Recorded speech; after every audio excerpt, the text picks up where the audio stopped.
c'est FIFA. Parce que leur professeur a révélé même matière.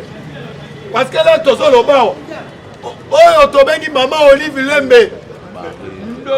Moi, ça, toi, Eric Lenge. Le bagaille, on sur la combo là. Vous êtes combattant. Maman Olive Lembe. Moi, si Eric Lenge. Oui. Oyo a révélé qui va révélation. Biso peuple congolais, tout à l'heure qui a colala. Alors, qui Kabila doit travailler en silence. Mais le lot, tu veux vivre Kabila Nzo Kabane ko coopérer na Banguna. Chanderi abima ka salaki déclaration biso na bino toyebi.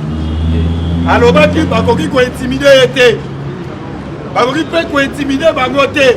Bazali na moment nyonso bakoki ko paralyser mboka oyo. Boyete combattant. Nazo ko pesa mise en garde na bana changu. Oyo lobi botelemi bobandi kobeta maboko pona Hippolyte Kasemere Kanambe.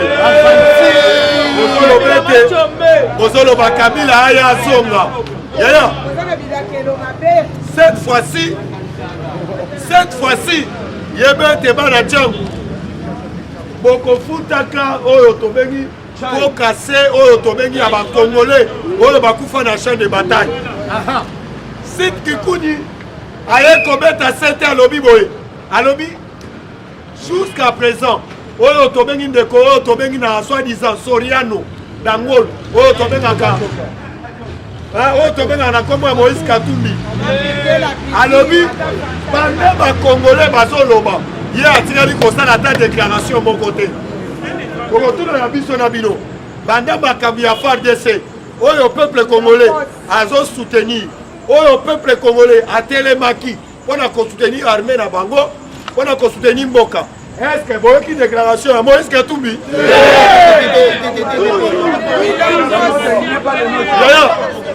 Vous avez une déclaration. Même, papa, si vous avez une déclaration, il y a une loi électorale. Moïse Katumbi a dit Misambongo, au communicateur na les médias, vous allez à la bango, vous allez à Félix Antoine Chilombo Tshisekedi. Oyo tobengi mwana mboka depere de mec depere de mere Fatima donc oyebisa papa Mboso Mudia Kwanga cette fois-ci biso tolingi biso ba congolais ba appliquer oyo tobengi accord oyo tobenga la depere de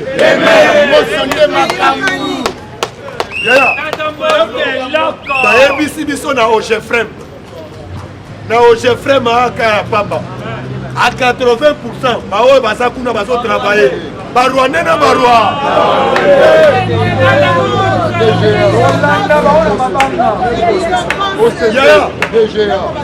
bayebisi biso na DGI na DGDA bayebisi biso à 80% baoyo bazo travailler kuna barwande na barwa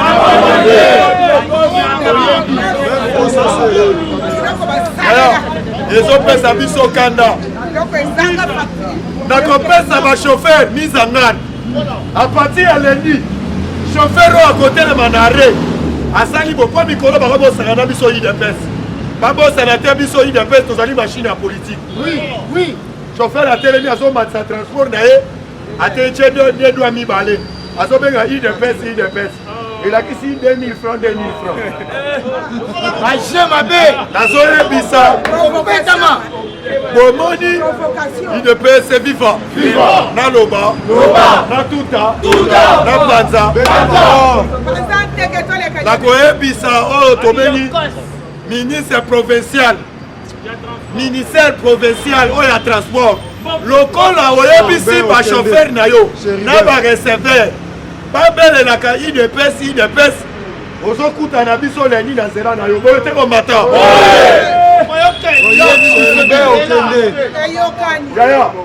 Il fallait tout aider Mokaoyo. Policiers, Moussala n'a à protéger. Bien, autobéni à population. La population, mais policiers comme ils m'ont la population. Qui est dans ma société, qui est dans conseil d'intervention. Policiers à Zoboya Kobima. Oh, non, na ba moto. Na ba société, na tout le monde qui na moto papa. Allez bien au Kangoyo civil. On donne la nuit civil. On peut faire ça à 20 000 francs.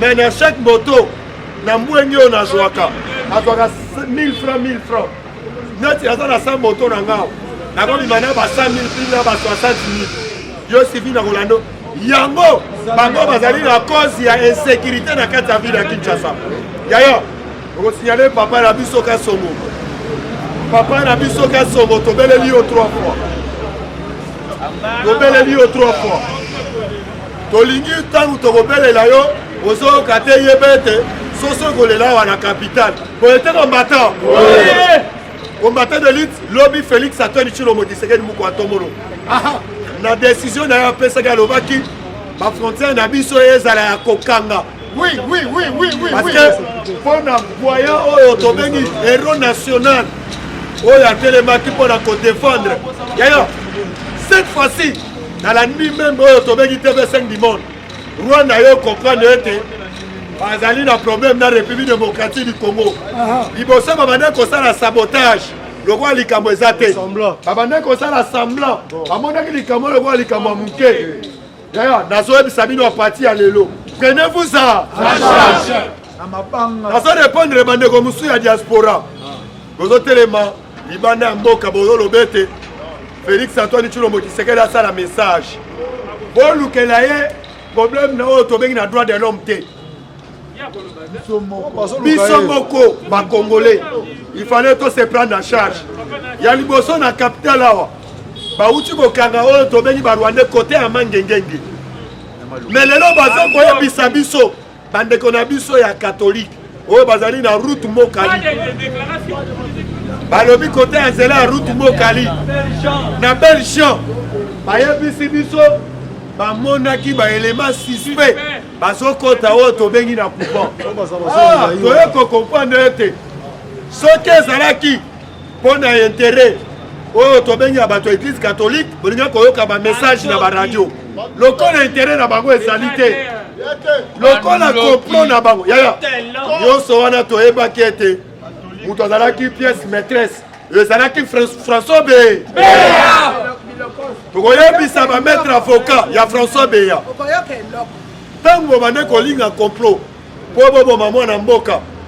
parce que nazoyebisa bino facile bato bayo kocomprendre ete azali congolais mpe communauté internationale baye kocomprendre ete babande kopimela Etienne Tshisekedi wa muluma pouvoir de temps à temps bakomprenaki ete sukasuka akolakisa azali mwana ya mboka lobi nalani meme bandeko ya conseil de sécurité na décision bazwi balobi ete papa toa na besoin ya conseil de sécurité te parce que bino moko bozali oyo tobengaka bozali na bagere ya bakuba parce que na gere ya bakuba par rapport ani alani nga moko shikiki oyo tobengaka chiko kitambwe azoyebisa na Selese Mbala ayebisi Selese Mbala attention na baintimidation na yo d'abord chef ya opération akufaki awa na Goma obengisaki 3 fois na Lubumbashi tozotuna yo Selese Mbala na Lubumbashi obengisaki chef ya opération bautaki koboma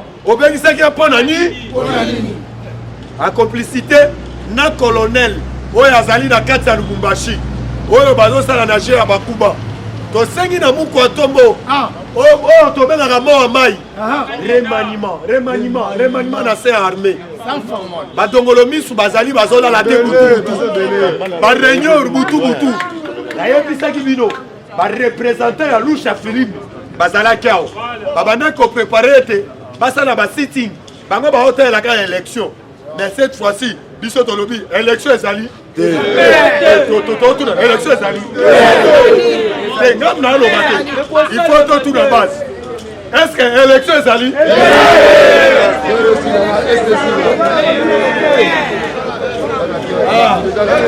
yaya ndenge élection ezali te tolala bango baende lokote mosala na yo kokengela na biso bamama basokola tolobi nde wana pourquoi parce que bandeko nyonso complot na bango ezalaki baya na bainstitution ya mboka bapesa na bapaya complot na bango oyo basalaki na François Beya ntango bakobeta coup d'état na bango na kati ya ville ya Kinshasa congolais lungo na distraction ya musique lobi tolani ba membre ya Wenge musique maison mère oh Wenge ba Wenge nyoso basanganaki bien sûr ndenge bozoki na likanisi na biso bongo bato bakokota bokozwa mbongo wana bakende kopesa FARDC biso tokosoutenir bino mais il fallait bozala lisu likolo ya lisu mutu oyo azokota na stade yeba ete elongi ya Rwanda eyebani mutu oyo azokota na stade bozala mayele olongola ye kashine alata mazopote alata mpe kepi te parce bakongole bayebani malamu oyo teka mombata toboyibaka moto akota na stade alati manete parce que faut tozwa barésolution awa boye teka mombata ntango bato akota na stade bato balata parce que toboyi barwandais monopole na bango ezalaka balati bakamikaze bokoti na stade mati baye basexplose nde bino bolingi kaka bobeta concert biso tolobi boye moto alata kashine te moto alata kepi te moto alata mpe lisobo te mpe lineti te biso na bino totala na mbuzu na mbuzu mayele moto esala UDPS vivant UDPS vivant combattant d'élite tokoyebisa yo mpe tokorapele yo combattant moral ezala toujours oyo tobengaka ozage parce que na moment oyo biso na confiance na Rwanda abu o parce que nalani ministre na bango affaire étranger azoloba ete bazosengaka ya dialogue na République démocratique du Congo parce que nasepelaki même na Chiko Kitambwe oyo alobi ayebisi oyo tobengi porte-parole ya gouvernement oyo tobengi Patrick Muyaya ayebisi ye banégociaka na barebeli ake le plus loin alobi Patrick Muyaya tigage ya baku yaya awa nayebisi bino biso nyonso congolais ozali même na cité omoni ndokisala nini kolala te toyebisi bana tiangu toyebisi bana tiangu cette fois-ci tozongela oyo tobengi nde tozalaka banda kala récupérer Rwandais avant policier aya yosila na ye déjà parce que police oyo tobengi Rwandais nyonso wana à cause ya nini mukwa tombona atiaki état de siège soki ezalaki te tolingai koyeba monguna oyo azalaki na nsima barebele te lelo Martin Fayulu azotelema po ete balongola état de siège na faveur ya banani tala bato toya kosoutenir bapaya oyo bayaki osoba oyo bayaki na mboka ata komibeta tolo nazali opposant soki état de siège te tolingai koyeba Rwanda azalaki na nsima barebele yaya omonaki population lobi na Goma mobimba bazalaki mobilisé tout azimité yaya déterminé tina frontière tala population ye moko ake kozwa na ebembe oyo tobengi ya bobetela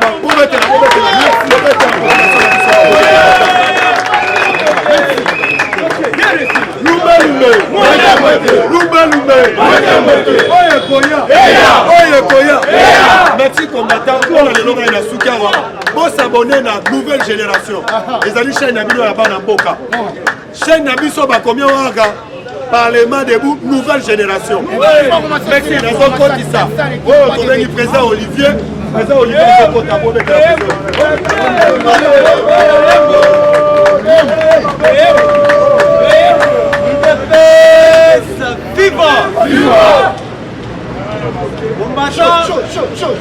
na ya motokota na baaktualité nazolinga bobetela baoyo na biso basalaki mosala akangaki barwandais na lopango wana bobetela baoyo maboko makasi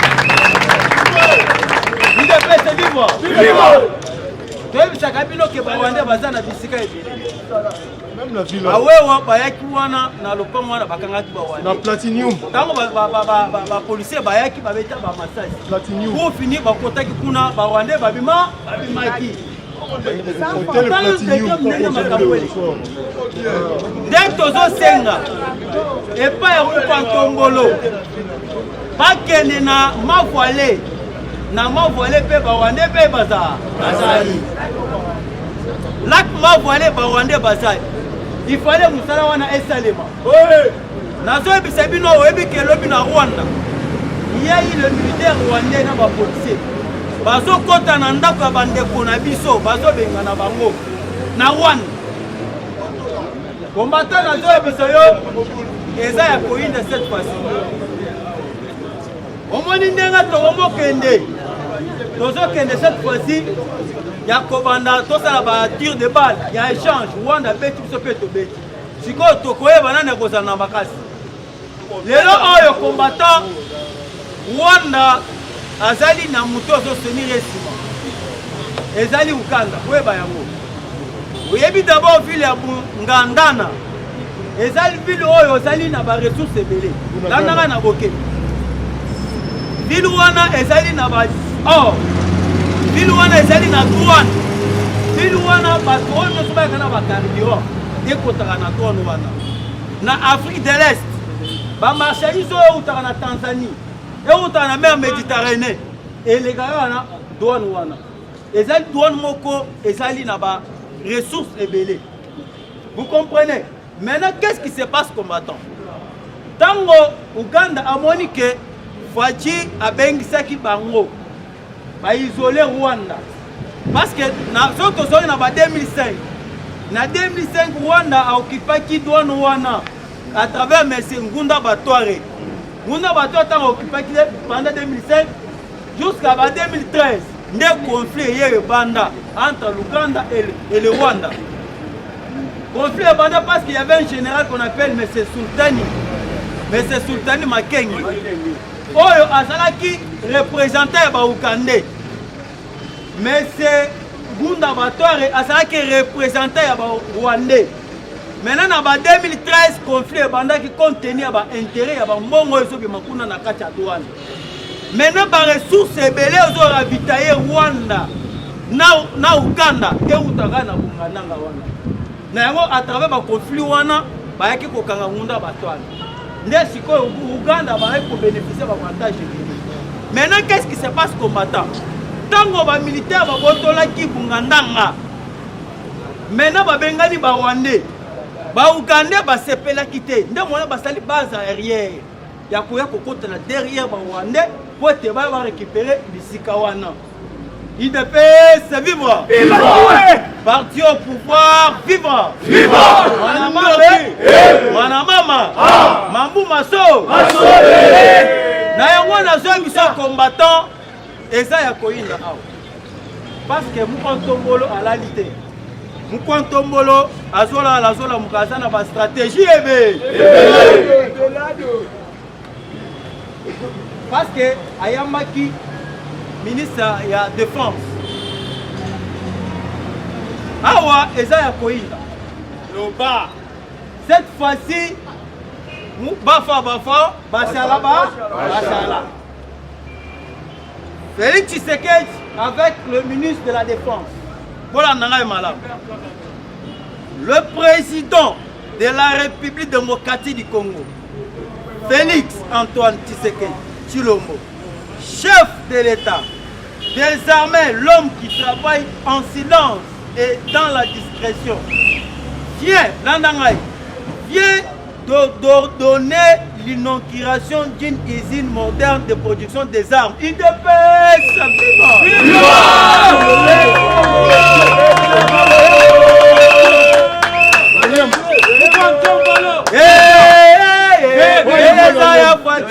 tokozale kenge na mboka ya maloyo batatoyo bayiba te tokozale kenge na mboka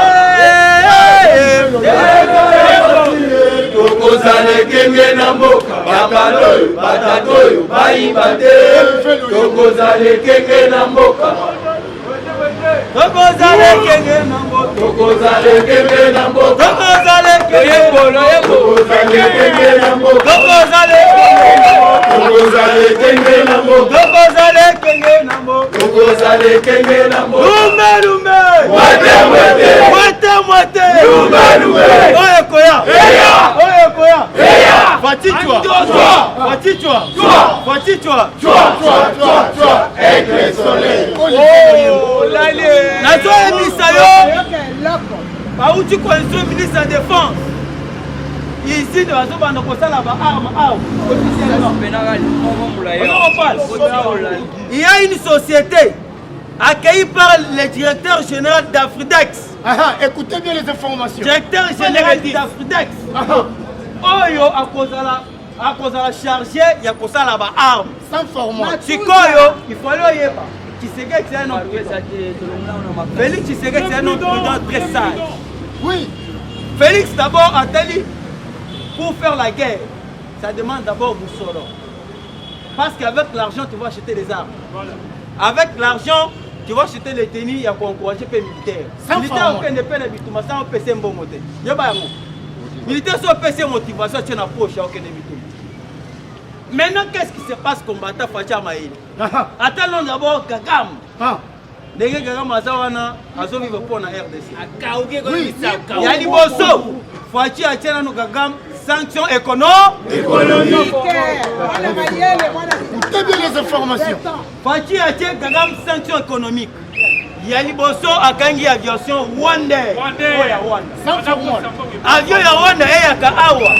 Et même il bat cher. Et qu'il n'a pas cher. Moi, je continue à Rwanda. Néanmoins, sanction à Liboso et Bandaki. Sanction ya mi balé combattant. Tout le monde.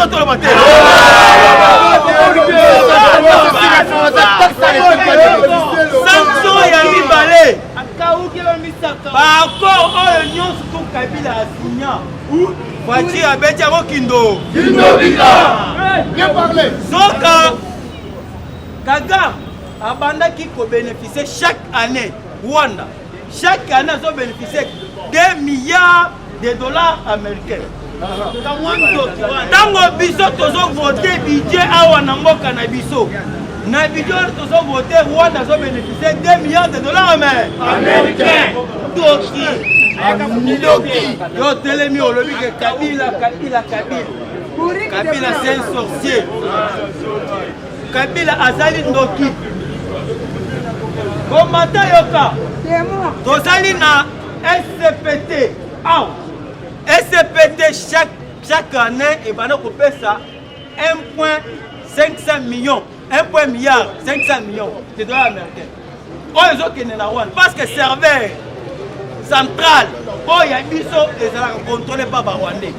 Mais chaque année bazo pesa mbongo wana ils ont kene. Il y a pas ça. Douane ya biso tango ba pesa ki presque 850 anciens au travailler dans la douane. Ce n'est pas pour eux, Rwandais wana. Et ça les sponsors pour contrôler douane. Recette ya douane. Ils ont longue presque 80% il y a recette ya douane. Ils ont que na roi. À part ça na DGM. Tango le fourni congolais au lobby non. Misala ezate mais misala bato basala misala ya mboka na biso ezali papa. Bandoki makambo nyonso koyeba yango. Tango Facha na pouvoir de ba réalité komoni. Mais bato basala na mitema mabe. Au moins le logo la foyelo bato balati ba mitema mabe. Soko tali mikoloi. Foyou le misisa comme belé na longina. Foyou de paix c'est quoi? Les gars sont mon misisa so bi mo foyou le lexi déjà motema na ye mabe. Ah, misisa ebima. Biso ngowe la tamawate ko tira te ko sala président de la République. Yo comme président de la République on a Facebook. Pas question comme président de la République. Dans le monde, le banon, par Rwandais, Bazali, Bandeko, Nabiso.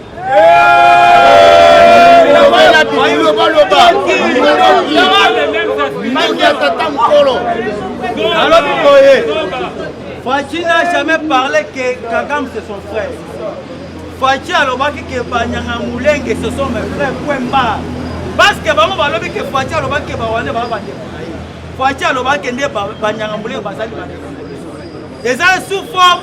Il y a esquiver balkanisation.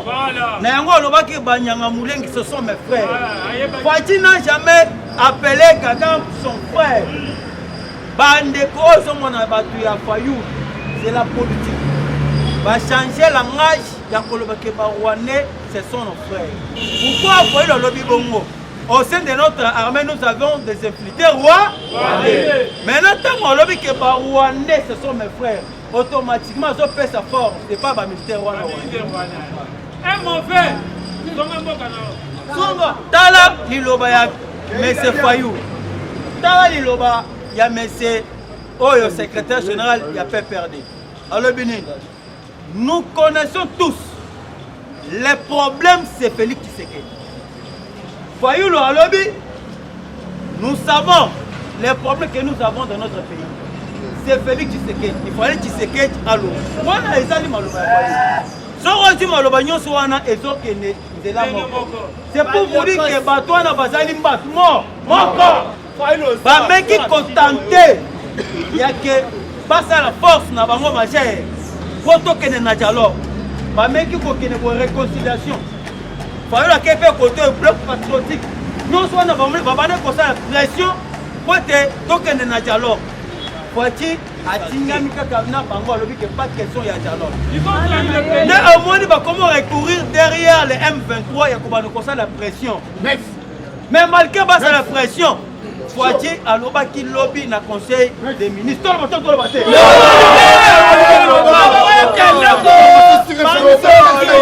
Le conseil des ministres Poiti a salak pena mukanda parce que ayamba qui envoyé spécial à Nations Unies. Ayamba qui peut envoyé spécial à l'Union européenne. Oui.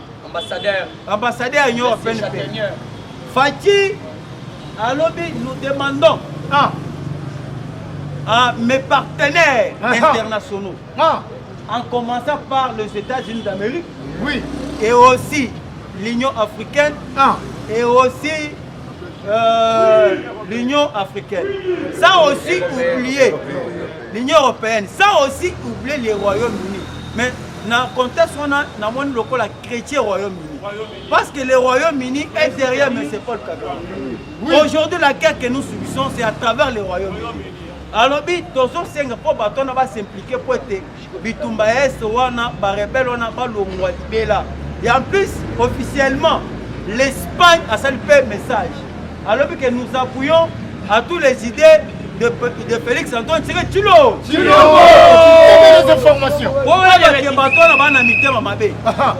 Journalistes, nous sommes les journalistes comment ça la vidéo, na ba photo à l'outa. Bandoki. Ba hélicoptère ba beta qui na 2018. Merci. Ba beta qui hélicoptère na 2018, ba zi photo wana. Ba comment publier na ba Facebook. Oh, tala ba beti ba militaire. Tala ba rebelle ba sali boy. Tala lo lenge ya motema mabe. Il de paix, c'est vivre. Vivre. Bandoki. Ba to wana tozali na bango. Tous les gens parce que Fati n'est pas déterminé. Oui. Merci pour ne pas monopoliser la parole. Merci.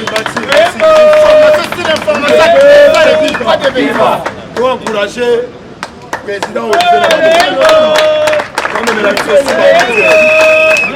sans plus tarder, tous les cotisa au Tobeni président chinois.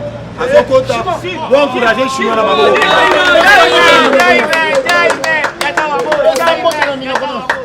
IDPS viva! Chaud! Et ça l'année c'est mon plus que Chico Titamboisa. Azali! Celui va salir va partir, tu causes même médic à peine tu causes ça jande. Puisque, ah déjà nous sommes en Essengo. Congolais, de père et de mère. Oui. Azuli Abonanganda, et moi et mes hommes. Nous allons offrir Bonanganda au peuple congolais et commandasi. Alors il faut dans les secondes. IDPS viva! IDPS viva! IDPS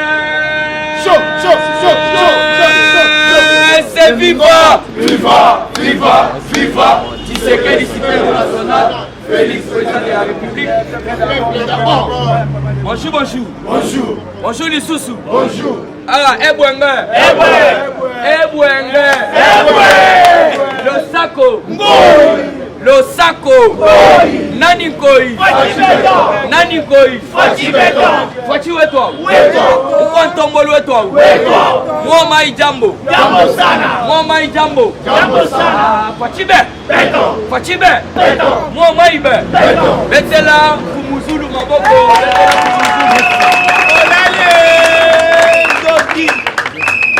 Donc continue à quatre actualité politique. Il y a des bosseurs ali, il y a des mutualité politique, il y a des leaders. Alors Zamoutou ya la Moukala, la Soutoukan, Yeba que pour le moment Fatih Libanda na kati toujours ben. Boko Yoka, lobby conseil des ministres. Très déterminé. Fatih Besson. Wafa wafa washala washa. Washala. Information c'est l'information, ça ne dit pas de bêtises. Il est PC vivant. Pourquoi la déclaration lobby? Oh, moi, Sala Kinobi na conseil des ministres. Il y a une instruction. Ce que ça n'a pas d'instruction, tombola le boko gangaba.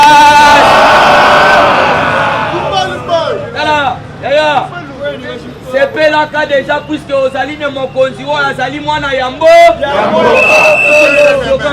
Il faut tous à la Nessengo. Puisque Tosi véritablement na Yambo. Yamboka. Mutu akosilisa bitumba na este ezali kaka Fachibe. Mwana bilaka. Bino bazokosa bino na baetando ike. Accord. Batia signaka accord. Yo zalaki na babanda signako. Toki.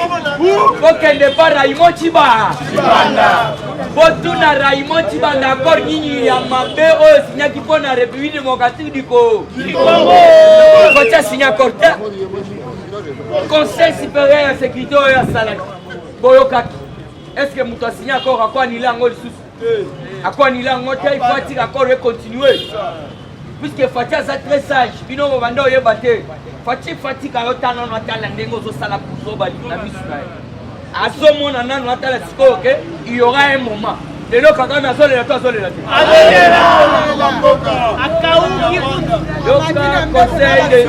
Conseil des ministres à Nairobi. Oyo ezali moi donc briefing à muke. Oyo mukwantombolo moi mai. Voilà. Il de paix c'est vivant. Concentrez toujours. En conseil des ministres, il y a lobby. Mukwantombolo a suivi parole. Yo kama kamu présent lobby. Papa ngana sana sengo tout d'abord puisque mwana mobile ndenge alingi mboka. Donc ndenge alingi mboka. Ceux qui te perdent ye donc il y a un autre lobby boy. FDC banda lelo et comme un royaume beauté combattant. Félix Antoine Tshisekedi Tshilombo s'est engagé à tout faire militairement et diplomatiquement pour mettre fin à l'agression. Oui. Nous allons continuer. La situation sécuritaire dans l'est du pays continue de se détérioriser. Donc, c'est situation kuna. A comme sikoyo pour revenir. Makambo komi kofanda. Alors yoka makambo balobiawa. Car notre pays fait face à une agression. Fondamentalement parce que le Rwanda cherche à occuper notre territoire riche en or, cobalt et coltan pour leur propre exploitation et profit, a dit Félix Antoine Tshisekedi Tshilombo. Vous comptez le biboye. Basali kobundisa biso pamba te. Soki omoni Rwanda za koluka na biso bitumba. Puisque mabele na biso et alina or et alina otobengi bomengo ebele. Na yango bango balingi ba exploiter pour na profit na bango moko. Mais ngai en tant que garant de la nation na kotika la kolimata mkono moko. Les informations. Yoka tozo continuer. Le gouvernement invité à tout mettre en œuvre pour appuyer les FARDC. Le gouvernement invité. Il faut tout soutenir les FARDC. Le Bibo Monake Bembe. FARDC, il y a Otobengi Mourakufa. Il y a Foyan. Moutakou Feli. Foyan Héros. Puisque ce n'est pas n'importe qui. Au moins, une population à Goma. Et accompagné. Ezo Yembelaye. Akoufeli Bonamboka. héros national. Na yango mukantombola lobby yo gouvernement kende kuna au soutenir FRDC puisque Chico Tita Monazo et Sabino sans vous mentir c'est déterminé faut Mutuba yo kakaye na maloba. Qu'est-ce qu'il dit?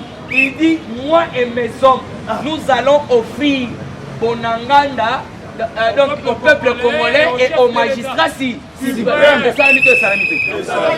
parler. Yoka balobi boye. Nous avons le droit d'exiger de nos voisins qu'ils respectent. Voilà, Moutonso Lobango, c'est le chef de l'État. Lobby na Malobo na zolo bezande lobby na conseil des ministres. Oba fanda ki mukontombola sur parole. Yoka. Nous avons droit d'exiger de nos voisins qu'ils respectent notre territoire. Le peuple de la RDC veut la paix, cherche la sécurité dans sa partie. Les civils de l'Est du Congo sont des innocents sous les attaques brutales de notre voisin. Pourquoi Tongola lobi bande konaki soana bakufaka baza ba innocent. Bayebi na bango koza bitumbo yote. Oui. Na yango bozela tozo kangela mwana mosoyo ya Kindoki. Karaba la sorcière, Olive le Azana Europe, il faut qu'on pas mélanger puisque c'est Hippolyte Kanambe qui est le vrai géniteur. C'est le vrai géniteur vivant. Il y a insécurité à Est. Mouto créé insécurité on a ce Kabila. Et beaucoup comme on a télémi na kati ya Otobengi Europe a sali déclaration. Alors, on a chuté pour le conseil des ministres à lobby. On va mesure sous ce soir. Et pas mon quoi on va toujours à l'écoute. Dans l'histoire, il y a peuple congolais. Le président Félix Antoine Tshisekedi Tshilombo insiste sur la nécessité de redresser le secteur sportif. Le ministre des Sports a été chargé d'organiser les états généraux du sport. Le chef de l'État a aussi instruit le ministre des Transports de procéder à la nomination d'un nouveau DG de l'OGFREM. Sans formol.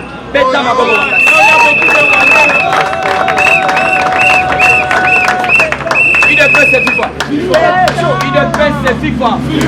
Oyoki. Toutes les informations. Lobby Facha Lobby, yo ministre de Transport. Longola Mutuana ya OGFREM. Puisque OGFREM, vous devez savoir, Mbongo ya OGFREM est dans la Tanzanie. Foutaba militaire tanzanien. Mbongo ya OGFREM. Ça c'est quel pays? C'est quel pays? Yo Kabuzoba. Il est fait, c'est vivant. Mais vous dites frère. Bon, moi j'ai fait mes bandeaux qui sont au militaire tanzanien, Kuna na kati ya Tanzanie. Et puis Kuna, Barwandebe. Congolais Zate. Congolais à Kuna na OGFREM, Barwandé na Barwandé. Et puis Tokoye Bissana ministre du transport. À ça la bafantirte, il faut qu'on respecte Maloba, chef de l'État. Le respect dit à un chef, c'est quelque chose de très sacré. Et le bas Mobutu le bas, le respect dit à un chef. C'est quelque chose de très sacré. Alors, Nayango, au moins ministre du transport. Transport 3000, transport 2000. Atikali Golobelo côté. Nayango, Tokosenga na Mukwantombolo. Kopesa instruction na ministre te na yeboko ministre sanine.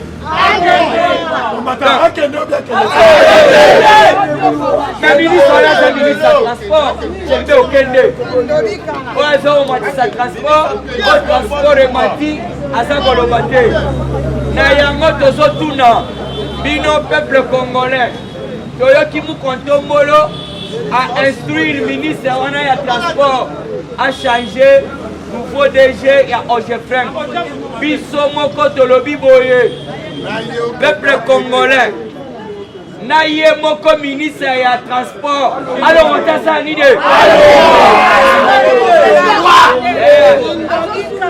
Yo boy no ozongisa. Mais na 16h. Na 16h au moins nde banyonga bino na transport. Oyolo balo moi au télémino. Ya tolobi boye. Ministre ya transport moko monter. problème de yo kotande transport tolinga ndengo asima idepese viva oyo makambo eza bafatike biso tomatele bamoto oyo kotaka mamutuka ministre oyo azosala na faveur ya peuple congolais te depuis quand transport emati 3000 1500 2000 bakomi kobenga mikolo oyo idepes transport combien idepes cela veut dire 2000 na yango eza provocation na yango totuni bino base biso todeside te mais lolenge na bino ya korépondre cela veut dire boa d'accord na ministre boa d'accord na ministre kasi répondre tolobi boy na ministre wana ya transport nani soki sherbe okende alo watasa nini alo watasa nini merci beaucoup on a quelque cité les autorités de la RDC IDPS viva oui j'arrive au kende fois kende voilà ma ministre Moussoussa va kende faut linga na bango singa oyoke ya sport ba ebisie akiyaka ba moyen mais na sens chinois lelo population lobi boye ministre na biso sport azali mutuo bakolimbisa te olingi batika yo bien kende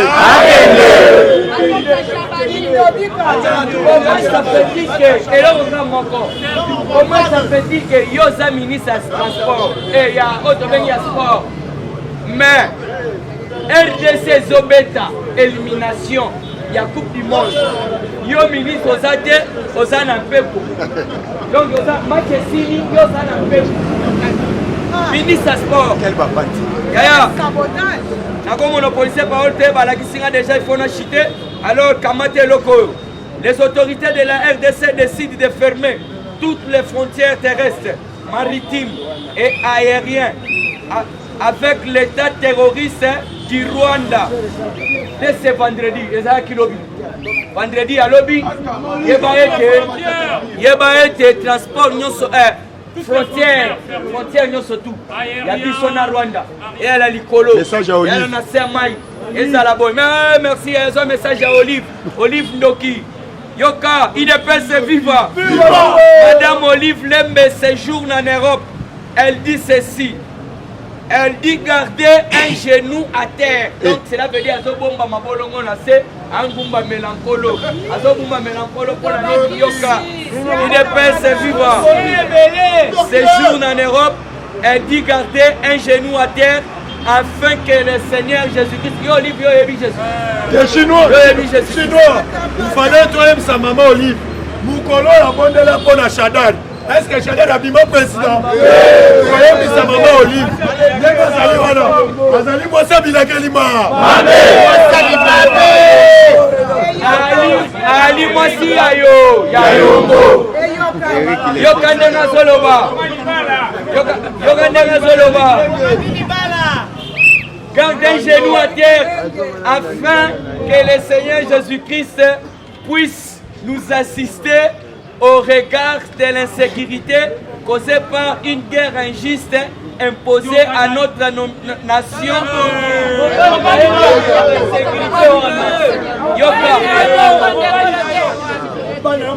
Et là, papa, le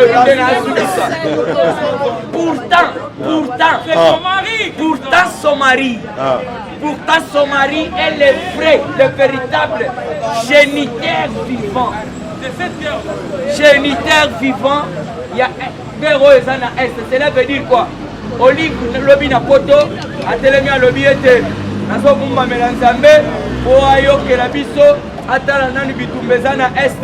Oyo toso yeba te. Alors, aza kobosa na ete.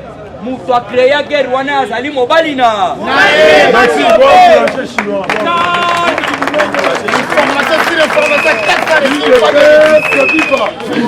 Combattant, et là au moment où on a slogan pour répondre son c'est la mission slogan surtout na sima na biso on a la mouvement c'est viva nazoye bisa na banganga ya Nzambe soi-disant sultan ezala ya bino te.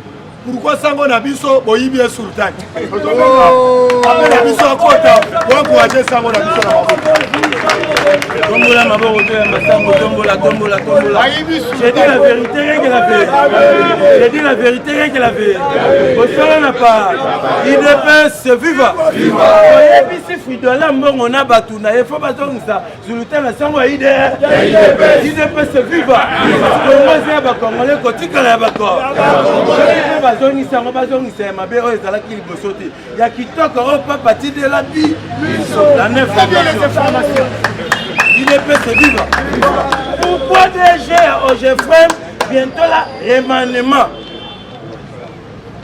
IDPS viva et puis toyekoyoka matata mponyo asengi liberté à voyager kaka l'état oyo tokomi na temps ya justice babengisa na dossier bukanga londo wana na koshite nango bo comprendre juge wana oyo azwi dossier matata mpono adeside ni naloba aloba te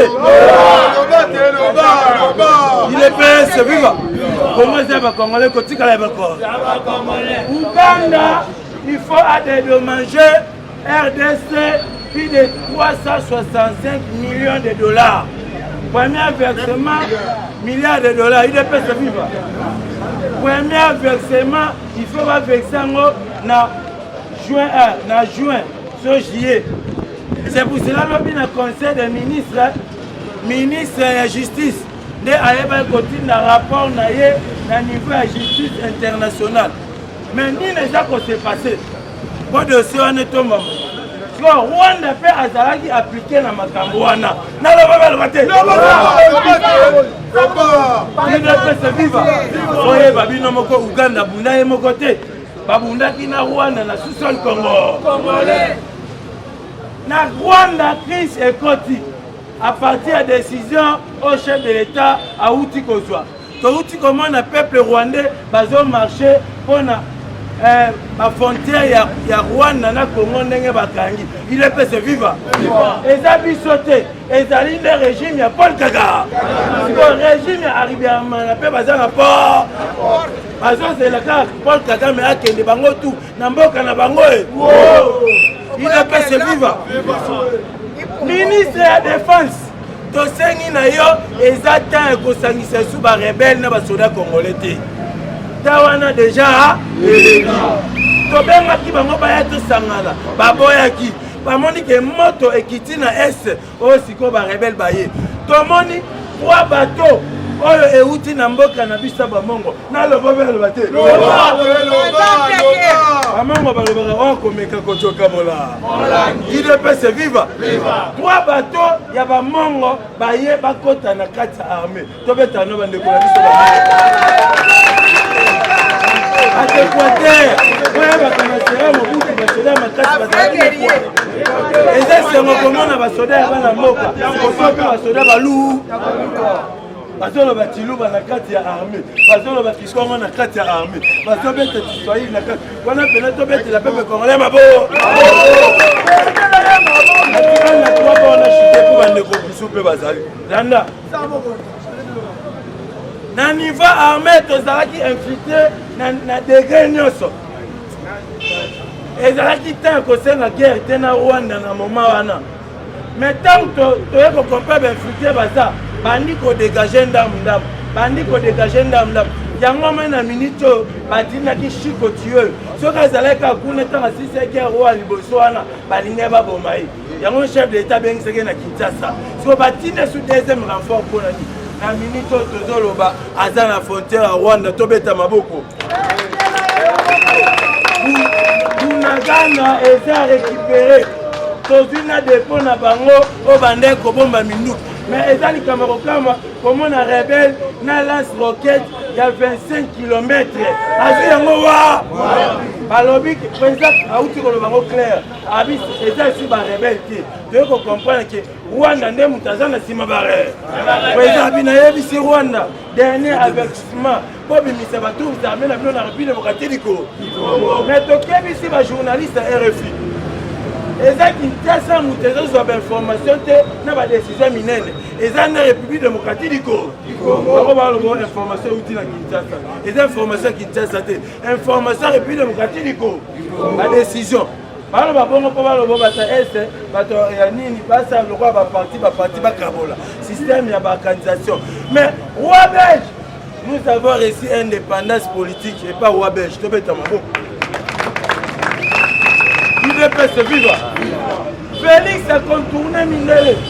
Politique na asali ya diplomatie. Mayoka batalamuka azobima azobebisa mbongo à l'état azobima azobe ayebaki nini oyo ezali kosa lelo roi belge ine asundoli kongo na maboka fatie bino moko bosécurize mboka na biso nde tozalaki na mposa baorganisa mumba alobaki yango les plats étaient faits les compos étaient organisés la baorganisation ce n'est pas aujourd'hui c'est que babelge nde bazalaki na mposa baorganisa il peut se vivre achiter à Alanda.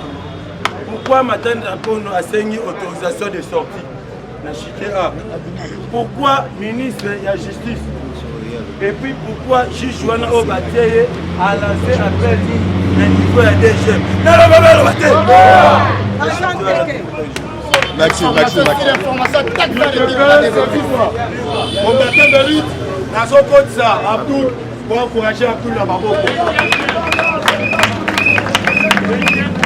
Les parlementaires debout. Les parlementaires debout.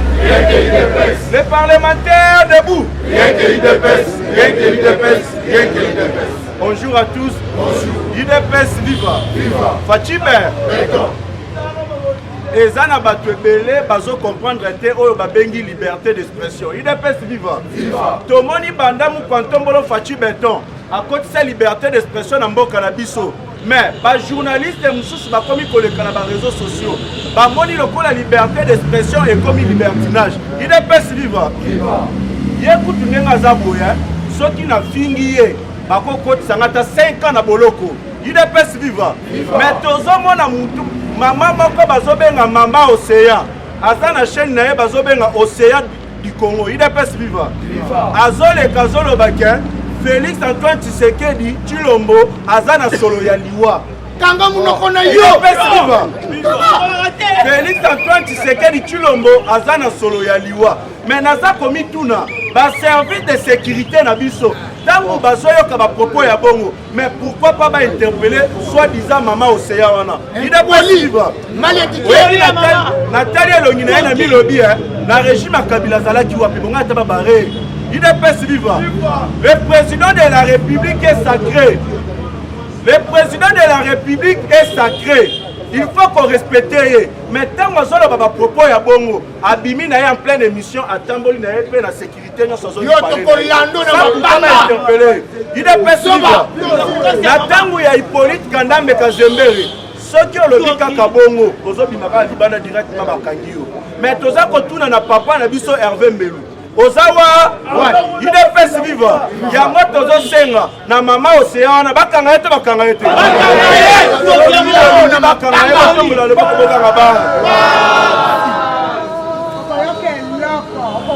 UDPS viva. Le président de la République avait clairement dit que Mboka oyo ekufakala. UDPS viva. Tozo tambola na mboka na biso mais tozalaki lisusu bakolo mboka te. Mboka oyo ekomaki dirigé par les étrangers. Rwanda akomisaki mboka oyo yaye. Ba Uganda bakomisaki yango ya bango. Bozomona même na ba West Africain abeti Congolais mbata mais azobenga général azokotela ye. UDPS viva. Ok, kosamba na étranger. Ozana raison na yo, mais bazo trancher en faveur ya étranger. UDPS viva. Oboye ba katozala ki lisusu na contrôle ya mboka na biso te. Fachi Beton azwi ngwende. Alobi bitumba liboso na kobunda. Eza mboka oyo ezonga na maboko ya ba Congolais. UDPS viva. Abanda kite, yango bomoni asalaki plusieurs voyages. Voyage wana même vie na ezalaki en danger. Akokaki kokupa likola kokende pamba pamba. UDPS viva. Bino moko bomonaki à cause ya kobunda ya makasi. Lelo koma kola teloko na kingo. UDPS viva. Mais sikoyo kobundo azobunda wana. Eza na association ya ba étranger, mais eza soutenu na ba Congolais inconscient. UDPS viva. Na monaki président Eric alobaki eloko moko. plus de 150 députés bakolongola bango mais namoni mama moko azoleka zoloba balongola bango mpona nini botika bango bavanda idepesi liba mais tandis que badepute wana bazosala mpo l'intérêt ya peuple te bozomona lokola mutu bazobenga papa Molière azoleka azoloba buzoba tandis que toza na guerre na barwandais papa Mbosso ayebisi ye naza président ya Assemblée nationale mais avant tout naza mobali akati ye maloba lobi kende kovanda kuna idepesi viva bomona ndenge Kabila akomisi bato bazoba lelo tozomona bamilitaire na biso na este bazotia vie na bango en danger mais soi-disant cardinal Ambongo oyo aza censé kosambela kosalisa même messe mpo na bango idepesi viva mais atikala kosalisa messe mpo na bango te mais ye wana na kinga kati kosambelaka Olive Lembe idepesi viva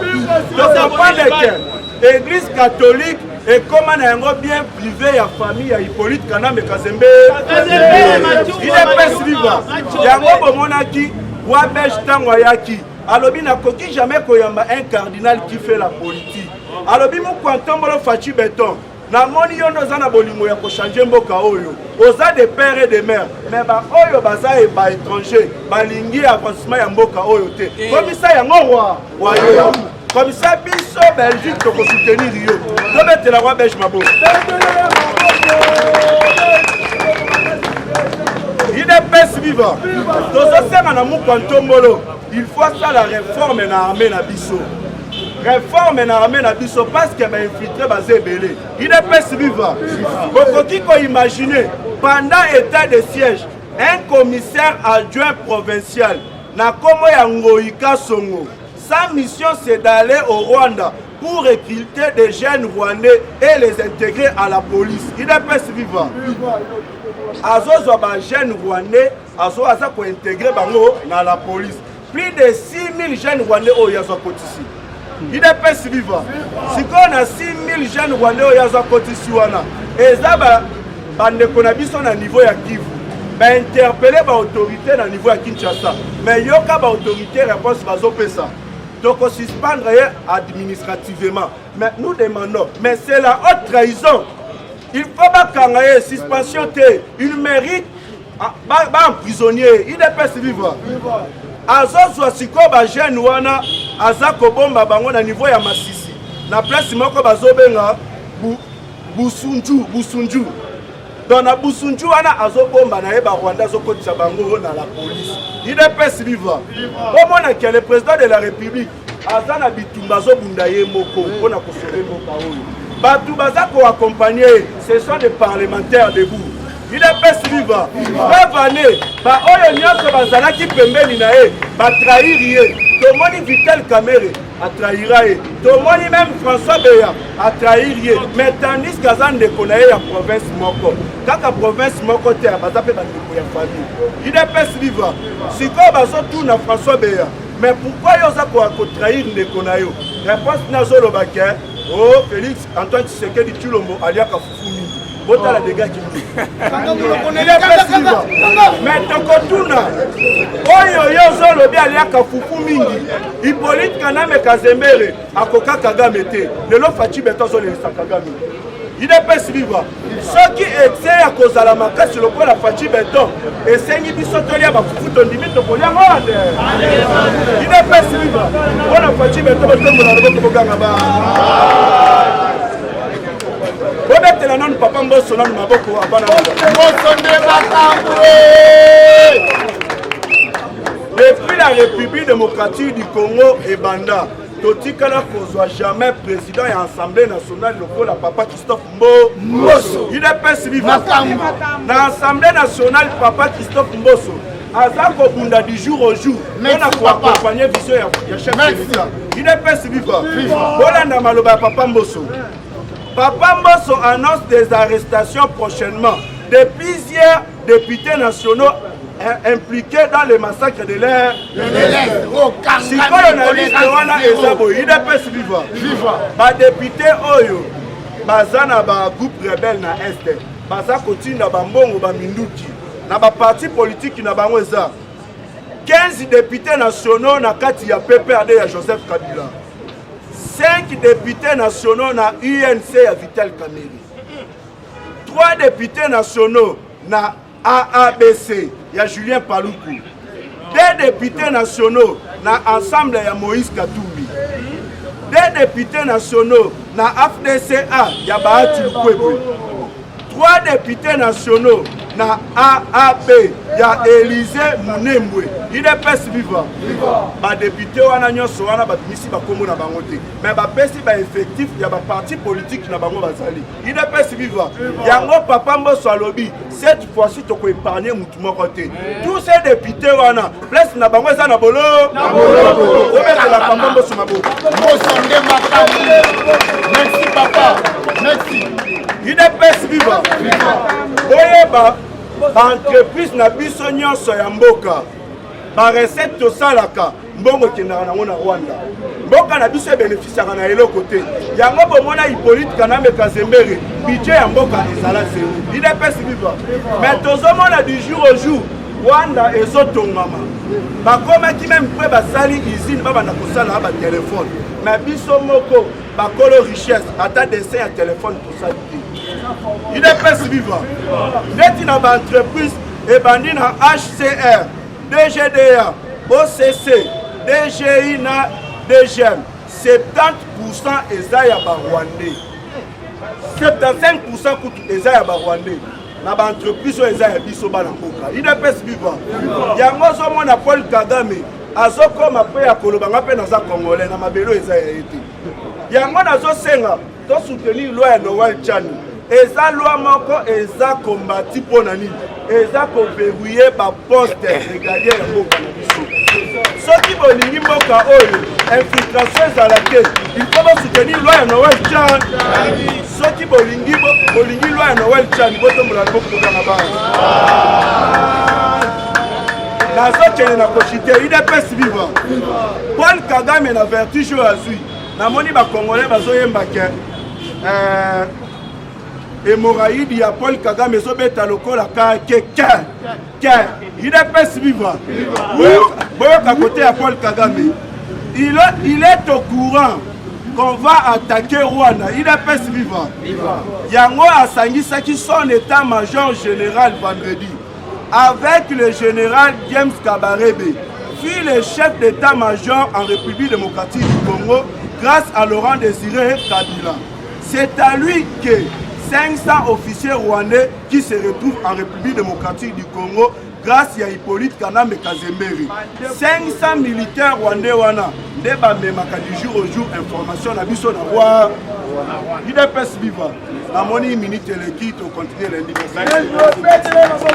Il est pas vivant.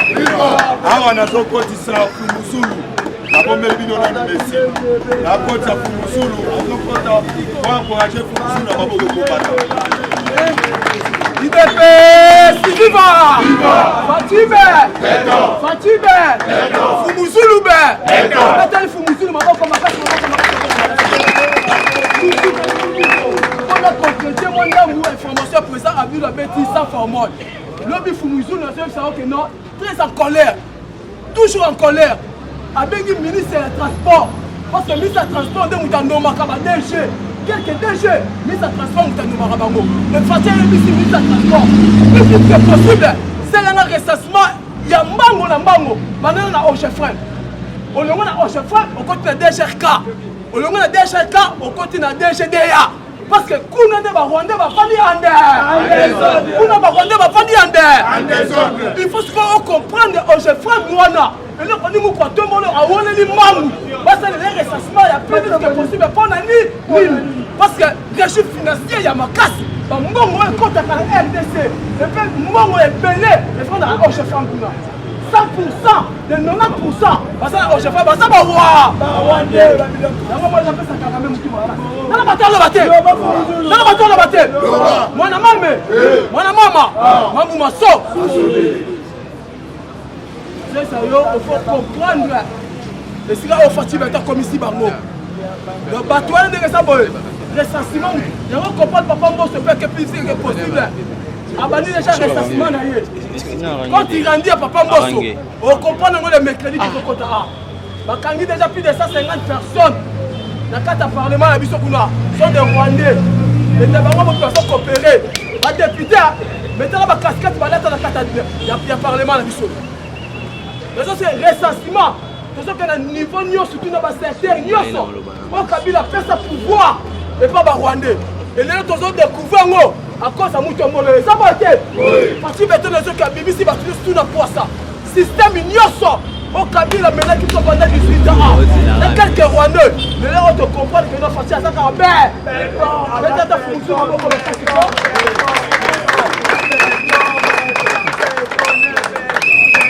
yo kanisa loko nini baso bulita fumuzu mais tout ça ba kalamiki tie oso ba fumuzu ko ba Congo meilleur ba Rwanda ba wi que tout que na Congo meilleur Congo kitoko yo biloko no su oya kala kala o Kabila étouffant pour que tout le monde se sente malem na 2023 a conclu mission on nzamba pese pour la RDC on comprendre que data ma bonne mission total on facile bateau c'est qu'elle en 2023 yango so la trouble fête ah c'est facile bateau azamba yele diplôme de carrière on va monter le baka leba bimisi comité international pour ça avec le comité international et là on est besoin ça là la problème est ça en Kata Rwanda bango basala balingi nini bangi pas même partie de génocide pas même partie de crime contre l'humanité bango ni mwana mboka sali 3 ans mboka pembe albomi mukite encore les sensof ayibate et là comment ça les athées d'abord comprendre le comité international balinga ba Rwandais na quelques pays Afrique même on dit pour ça ville bazabando batali 3 ans parti battaquer le peuple na kitoko bangi ba même la génocide ba même la crime contre l'humanité ba conseiller ba comme le comité yango na bio a deux qui va poiti na conseil des ministres comité international bozali wapi bando yango so mona ke alobi ke non atie confiance na ba partenaire na ye ba partenaire a binene ba grand décideur du monde dans les avions à Kemba la radio Vatican il n'a pas comprendre on doit soutenir Fatih Bator ça va grand décideur du monde et ça va comité international yango so comprendre non to yebisi Patrick Mouyaya gouvernement ya Samba Lukonde quelques ministres pour que les fois d'attendre est vous avez un macron à bino, vous avez un macron Nicolas Messa, vous avez un biftek. Mais maintenant, on a la carte à S. Gouvernement, et là, on dit besoin de ça là. Parce que nous, quand on a une recherche. Mais bien, gouvernement, vous avez un ministre, vous avez un S, vous avez un coup de la S. Vous avez un problème de Kakou. Voilà, on a Bazakile Bazolo, bien. Par rapport à Yannick, tout le monde a la carte Assemblée nationale, par député, par où tu peux cotiser. Mais par ministre, il y a un abisso. Cotisation na bango ezali faut tout là faut comprendre yango so mona que non mais si mu kotombolo pas d'élection en 2023 pas d'élection il faut que un remaniement fait ça avant que le 30 juin ton exil le 30 c'est la message dire ça me sans formol j'ai même maman coupé et défilé ça on commence un message fort dire et puis à colère ya mu kotombola contester le 30 juin au koyeba on comprend que et là on est que ça là on a dit comme ça bancaire national touche à colère on connaît pas le problème bango on comprend que non et si là tu outil na bango donc comme pas question que na bango là on comprend non remaniement plus vite que possible parce que le gouvernement la somme du code et tu as qu'on aider ta facile le comoko et tu as aider ta facile le comoko là on comprend comment est même moi le gouvernement ensemble quelques ministres plus de 100% des ministres parce que la cabane la main noire dans ma caméra est nous sommes là tous ceux qui n'ont pas petit petit on un message du le 30 juin dans mon quand on va redresser pour la peuple congolais et on comprend comment est pour totalement la liste musica totalement la liste monene yeba kana ça yo les Camerounais tous sont menés ça là on yeba suite nango et puis promotion nango et que ça là wa yango sommes là soutenir notre frère Fatih Bator. On a séparé la papa Mosso. Déjà, recensement est côté des gens qui ont parlement. On connaît les députés. On a sali ceux qui y a Nini. Il y a Fouati. Il y a Mororo. On comprend les barreaux dissipés. Et puis, on a sa papa la mission Baek. Sénat. siko yope ofosa investissement kata Sénat parce que on peut pas na kata Sénat yango so mo le sika de l'autre clôturer na bango okoyeba lundi le ko ni to koyeba koloba on a des camotani est fait conclusion na bituma ile tali est c'est mettre so ba to ko sepela ande on a la mito kutalile. Merci, bon encouragé Bazakile, bon encouragé Bazakile. Merci, nous avons dit ça, président Nabiso a dit c'est lui, à son compte avoir encouragé les combattants. IDPS, viva! Viva! Matibe! Béton! Watombolebe! Béton! Romaïbe! Béton! Béton Fatima Bobo Makasi. Moni Kabila, ce qui est lié comme un pégaboul. Il y a le 23 décembre 2020. L'événement Fati a salilaye. Alingara komoya fukwa chakuli. Kanda ya kosakana te. Lelo na moya lelo. Grâce à Fati, oye ko découvrir que bato oye balata ka ba festa basaba mibi. Mais si IDPS viva! Viva! IDPS viva! Viva! Wana mame, wana mama. Ah! Mambu maso, Maso belé! Mambu maso, Maso belé! nalobaki chaque chose à son temps na minute oyo Congo azima kamuna na mabo. Na maboko! IDPS viva! Viva! Tango so tambola kobosa na kate mboka na biso ezalaka na devise oyo tobengi justice pe etra. IDPS viva! Viva! Na justice na pe na travail fatiaki okuta eloko nini ya kotelema. IDPS viva! Fatia kutaki justice na mboka oyo. Fatia kutaki pe. Fatia kutaki travail. Comment otanga 1 na 10 babandaka nanu na 0 ozokende maleme malé. Fatia ponaki abanda nanu na justice parce que c'est la justice qui la ina. Après justice nde oyo to lancer mikolo yo pe tozwa pe moko ya Kabila te. Pe moko ya dessin animé tozwa pe moko définitif. IDPS viva! Pourquoi tozobenga pe ya Kabila ya dessin animé? Parce que ya yezaki ya ba négociar. Bunagana wana oyo première fois qui 2008 Bunagana ekweyaki. 2013 ekweyaki.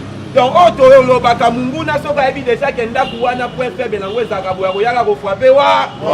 Point faible ya Kabila ezaki so ikaka Rwanda crise coach abu azu Bunagana Kabila bengi bango apesi bango bilo. IDPS viva! Cette fois-ci siko ba eko kweya na faux coup ya mwana mbo. IDPS viva! Yango ozomona pratique Kagame azui. D'ailleurs lobby na conseil des ministres.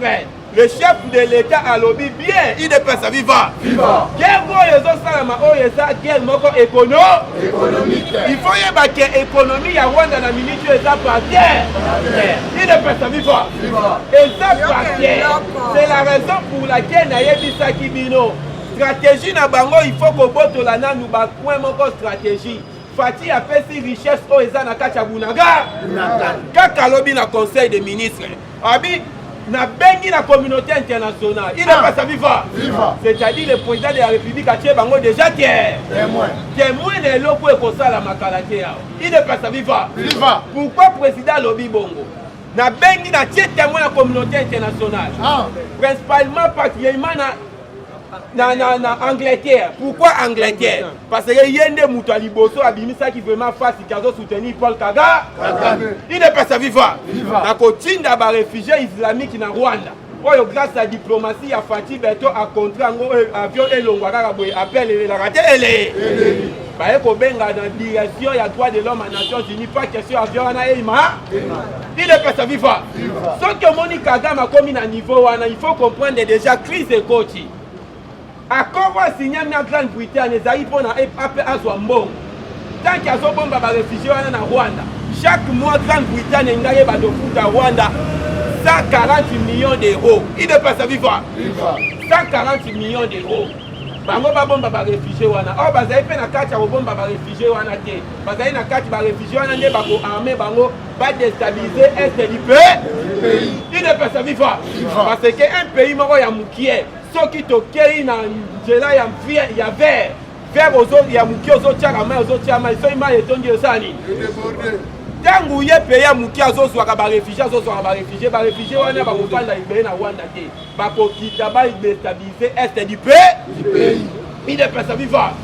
C'est la raison pour laquelle le président lobby a lobby on a Boris Johnson, premier ministre Angleterre, que Rwanda, Fatia Tangi M23, Tangi Rwanda. Président lobby Rwanda. Azo sala tout prix azwa mabele na biso parce que ça na or et ça na coltan et ça na colbat. Il est personne vivant. Pourquoi président Tangi Rwanda? Parce que là il faut attaquer na biso na aussi cette fois-ci au Koyoka. Masango attaqué kodia na Bukangalo zo kodia on na mabele ya Kiga. Il est personne vivant.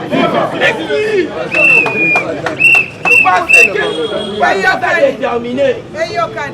Nalobaki nde eza boye bidiaki bango bisai nini kaka na réunion wana président eza favorable ya déploiement ya ici force régionale kaka nde tolobaka awa mais Fatia lobi yango mpe lobi na conseil des ministres force régionale déploiement nango naza d'accord mais pas armée rwandaise azala na kati tie ya fort ya déploiement wana d'ailleurs lobi dimanche le 19 réunion et pour ça la mana Kenya, il y a tous les chefs d'État il est passé vivant. Biso Petro Bisa Biso Mbala Atika na Golia Mbala akota na quoi? Il est passé vivant. Parce que y a un chef d'État major moko ya Mali. Réunion pour ça la malobi na Kenya. Il y a tous les chefs d'État major pour ça na Kenya. O Fatia lobi na makambu wana Rwanda ameka kokota il est pas sa vivant. Pourquoi? Parce que ça c'est le ya kobomba tie bilo comme si il fait ça la makabo ye baba nani baza ba congolais banani baza ba etra on c'est la tie oyo ka Moïse Katumbi lo bana munoko na ye ke Rwanda zo menacer avec des gens lo bango tie parce que wana baza ba semeki na mwasi ya Kagame na mwasi na ye baza bande bazaba tuti Burundi bango libale il est pas sa vivant oyo tuti Burundi o pe tuti Burundi donc nde aza wana pas de distraction akotikalaka jamais kosala déclaration moko boye Moïse Katumbi condamné Rwanda bref année porte-parole ya parti na ye Onyemba il est pas sa vivant olandaki déclaration asalaki wana Onyemba wana ute koloba mikolo eleki nini tant tokangaki deux officiers ya armée rwandaise na mabele na biso mais porte-parole ya Moïse Katumbi alekaki alobi eloko moko te elakisi ke baofficier wana bokangi wana baza bema barwandais un porte-parole ya parti politique il est pas vivant or babref na minute oyo résultat tozelaki yango le 15 baprolongé batutu bazozela résultat wana d'ailleurs bolandaki réclamation ya